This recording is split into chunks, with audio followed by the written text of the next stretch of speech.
Hello, Googleization Nation, and welcome to the Future of Leadership, a GGG Unleashed podcast with thought leader Paul McCarthy. I'm Ira Wolf. And I'm Jason Cochran. In each of Paul's episodes, we'll cover practical insights, tips, and executable activities to get you thinking about the future of leadership in your organization. Let's begin. It's time to reframe the narrative.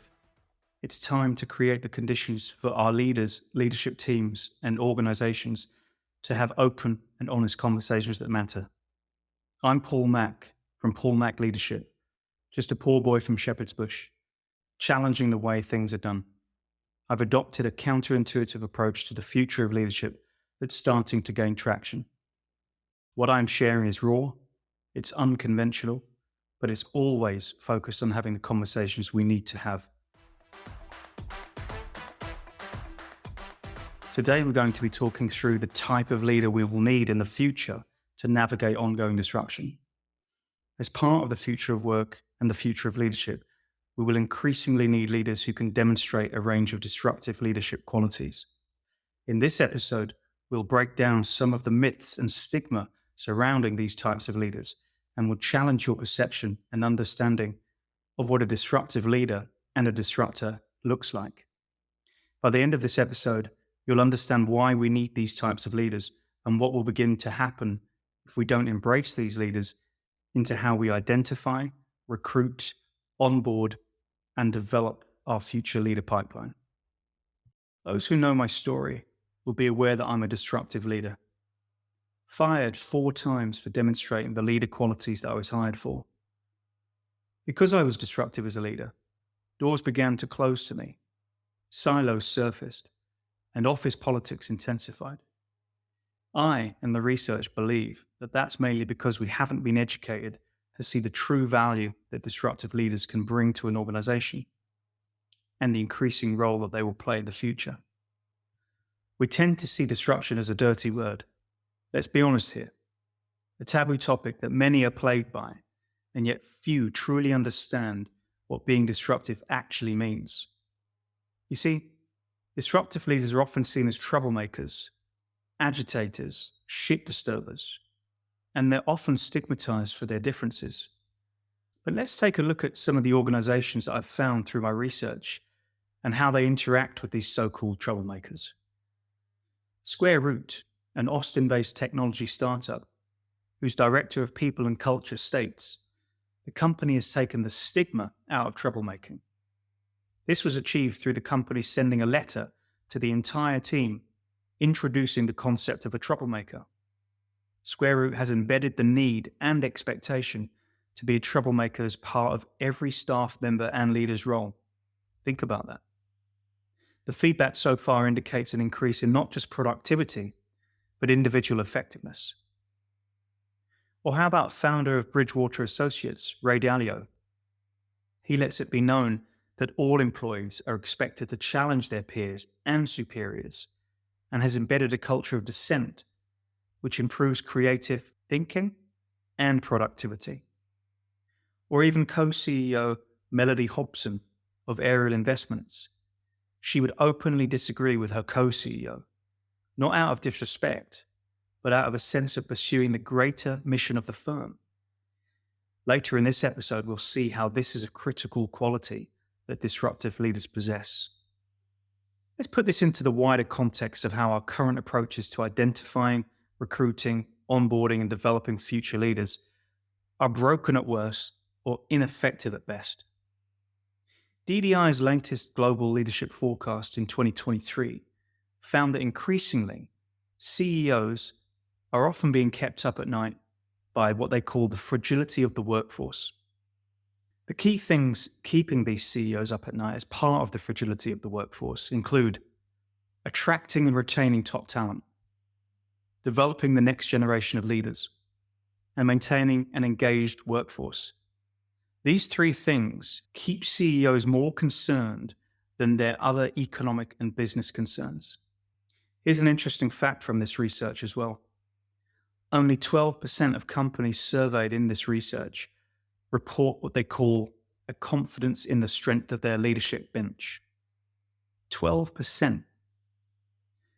Here's another interesting thing. Those companies who do invest in identifying and developing leaders with diverse thinking and capabilities, which is a significant quality that disruptive leaders have, report being more agile to meet their business challenges.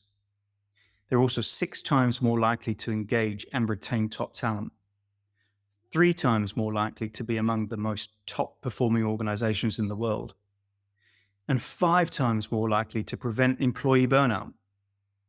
These statistics are really alarming. And by the way, if you're not aware of DDI, they're the largest global leadership forecast, and they survey information from over 1,800 HR professionals, almost 14,000 leaders just like you, and over 1,500 organizations. Their work spans more than 50 countries and 24 major industries. I've got a question for you. What do you immediately think of when you think of a disruptive leader? Chances are your initial impression of what a disruptive leader is often driven by your conscious or unconscious biases. We covered those in another episode, remember? Well, how about this? Ask yourself, how are you attracting and retaining the next generation of leaders, many of whom are characterized by the tendency to disrupt the status quo? I speak openly and regularly about how our current ways of identifying, recruiting, onboarding, and developing leaders will need to embrace disruptive leaders if organizations are to continue thriving in a post-COVID world. Disruptive leader qualities are currently considered to be uncommon, though leaders with these leader qualities are what Korn Ferry deem future-ready leaders. Let me give you an example of how being a disruptive leader and being misunderstood as a disruptive leader, despite being recruited to be one, can manifest in organizations that currently don't fully understand the value that these types of leaders bring. We'll call him Mr. Suits. Mr. Suits and I met upon joining a reputable consulting firm, whereby I was tasked to support the growth of the business into new areas, using approaches that would disrupt the status quo in terms of thinking and behavior. Armed only with the qualities of a disruptive leader, that you'll soon find out what they were, I immediately requested a meeting with Mr. Suits. After we exchanged the usual pleasantries and Mr. Suits reiterated how glad they were to have me join the firm, we got down to business. I said, as you know, I've been brought in to support the practice's growth, and I'd like to understand what our current approach is to practice development, business development, and our strategy to achieve our revenue target. Mr. Suits smiled, leaned back in his chair, and said, "We don't need one. We're green global."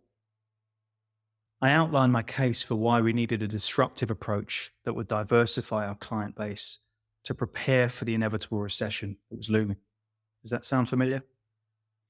I even outlined that it's often consulting firms' failure to diversify that plays a large role in their eventual demise, as well as their footprint. That's where Mr. Suits interrupted me and uttered those 7 words I'll never forget. "Son, I've got suits older than you." A few years later, when I was exited for being too disruptive, and Green Global's client base had indeed been negatively impacted by the looming recession, as well as a failure to diversify its client base, did I smile as I was escorted from the premises? No, not at all. That's not what disruptive leaders do.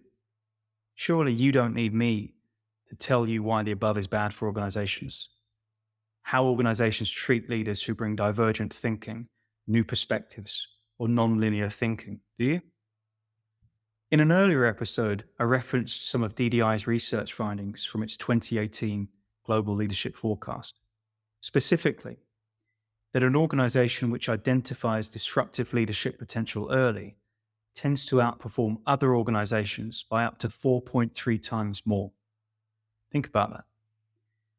Or research from Heidrick and Struggles in 2019 goes further into showing how the ability of leaders to disrupt and challenge directly correlated to their leadership potential, yet is the most often undervalued and underprioritized skill set and mindset that organizations seek from their leaders. Interestingly, two of the most sought-after leader mindsets from their research indicate that organizations are seeking drive for results and resilience, which, as you'll see later, are two of the defining features of disruptive leaders. Heidrick and Struggle suggest any company seeking to develop its leadership bench must also find the right level of disruptiveness for its long-term needs. In reviewing DDI's 2023 Global Leadership Forecast, and specifically their perspective on the 5 skills leaders need for the future, against the backdrop of my own research into the common qualities that disruptive leaders are characterized by, reveals a strong correlation between what DDI considers critical leader skills for the future and the 6 qualities of disruptive leaders that I've developed. 4 out of 5 of these align with the leader qualities that disruptive leaders are characterized by: strategic thinking, managing successful change, decision-making prioritization, and influencing others. They're the critical skills that DDI outlined. Enhancer, adaptable, decisive, divergent. They're the qualities that I've found through my research that disruptive leaders are characterized by, and they align with DDI's. Let's just take one of the 6 qualities of disruptive leaders and introduce some research that indicates its importance to the future of work and to the future of leadership. Purpose. DDI's 2023 Global Leadership Forecast strongly shows that leaders don't feel a strong sense of purpose. I've also spoken about this before with Ernst & Young's research that indicates 96% of leaders will not join or stay at your organization if their individual purpose doesn't align with the wider organization's. DDI found that when leaders feel a strong sense of purpose, they're 9 times more likely to feel engaged in their role, and they're 2.4 times likely to stay at the organization for a longer period of time.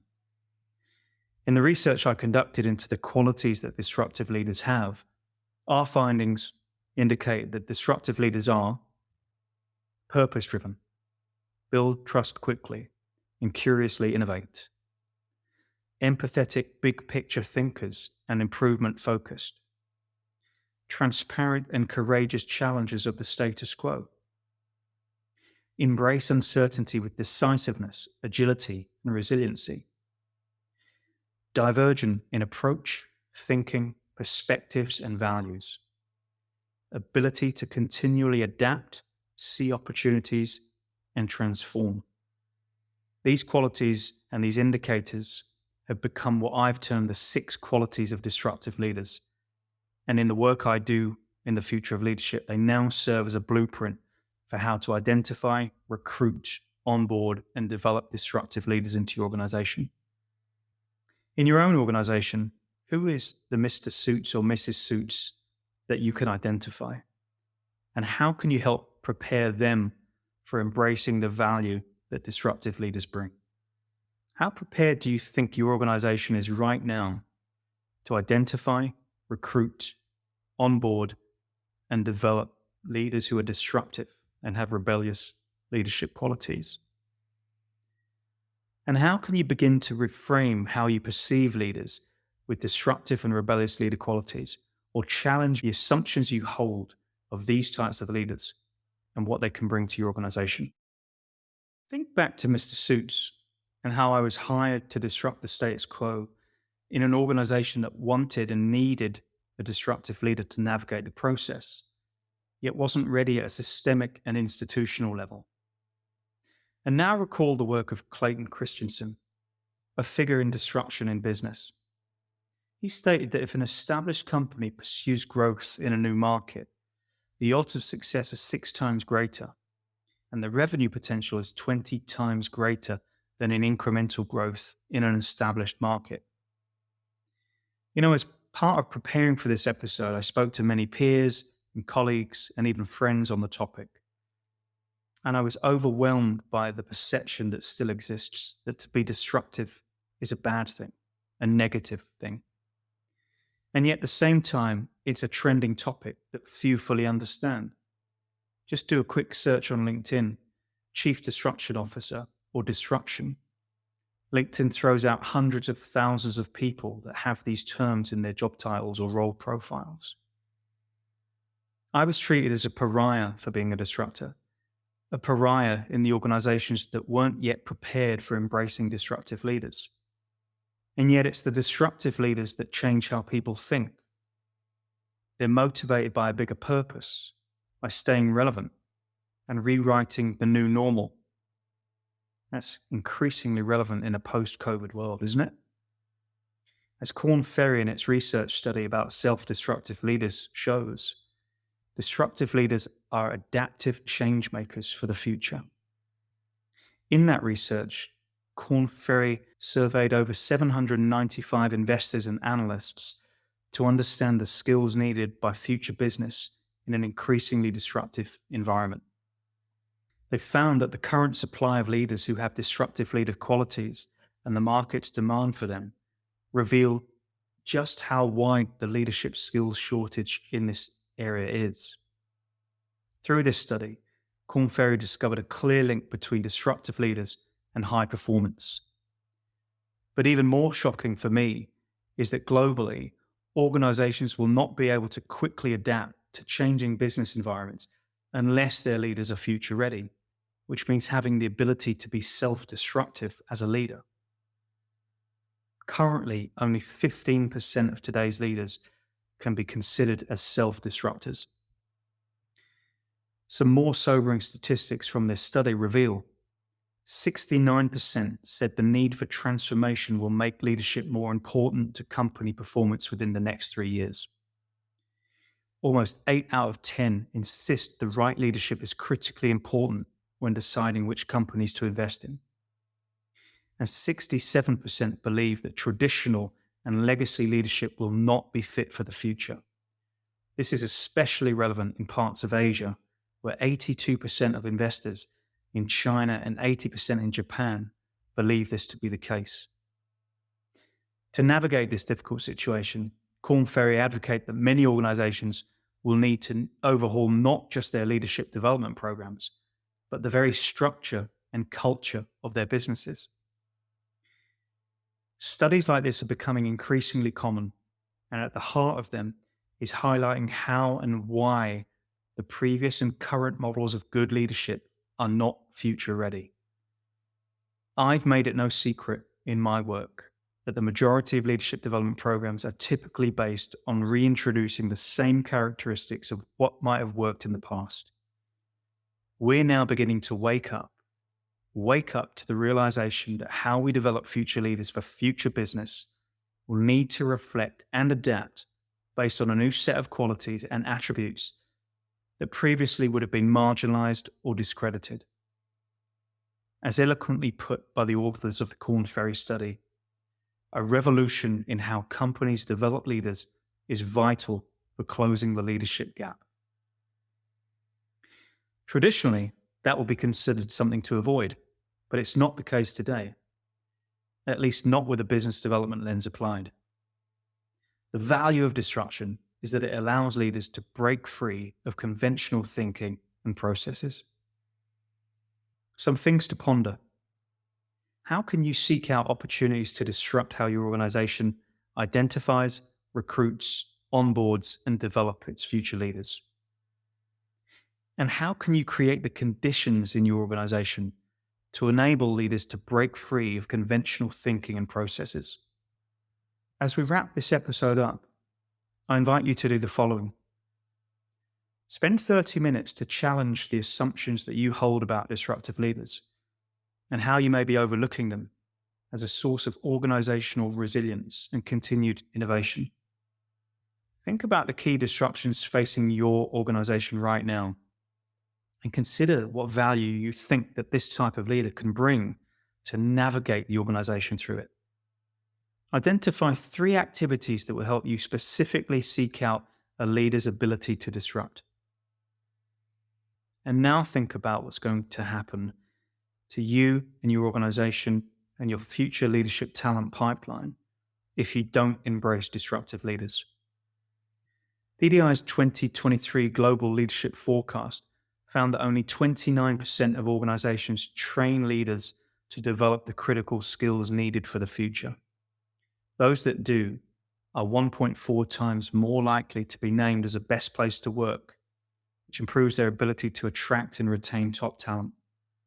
My next episode will address how you can find out more about how disruptive leader qualities can be identified and developed, and the answers may surprise you. If you're interested in anything that we've outlined in this episode, we run workshops on how to identify, recruit, onboard, and develop disruptive leaders, as well as a range of tools to support CEOs, chief people officers, chief disruption officers, and hiring managers to better understand and embrace disruptive leaders in their organizations.